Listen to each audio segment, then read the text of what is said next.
In today's video, I'm going to teach you how to disable cloud option in Lovable.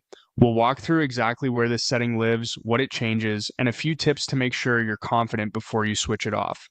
Start by opening your Lovable dashboard. This is your home base, and you'll want to be signed into the correct workspace where you intend to make the change. If you manage multiple workspaces, double-check the workspace selector so you don't accidentally adjust the wrong environment. Also note that some organizations restrict who can modify billing or compute settings, so you may need admin or owner permissions. From the dashboard, head into Settings. You'll usually find this in the main navigation or behind a gear icon. The Settings area centralizes workspace level controls, so changes you make here can affect all members and projects under this workspace.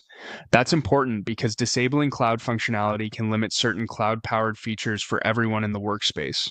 Inside Settings, open the Cloud and AI Balance section. This is where Lovable groups controls related to cloud usage and any AI-powered features tied to your account. Think of it as your control panel for how much you rely on Lovable's cloud resources versus local or alternative options.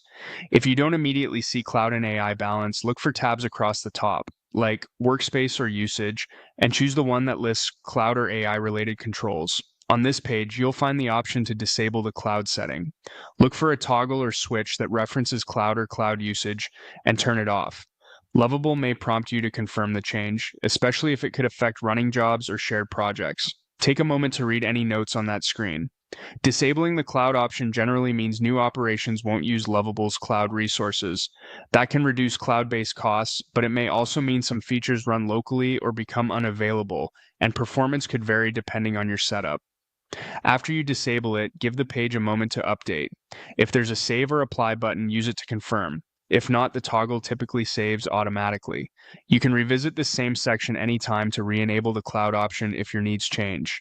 If the toggle is grayed out, you likely need elevated permissions or to contact your workspace admin. And if you don't notice changes right away, try refreshing your dashboard or starting a new session, since some settings take effect on your next run. That's it. You've located settings, opened Cloud and AI Balance, and disabled the cloud option safely and confidently.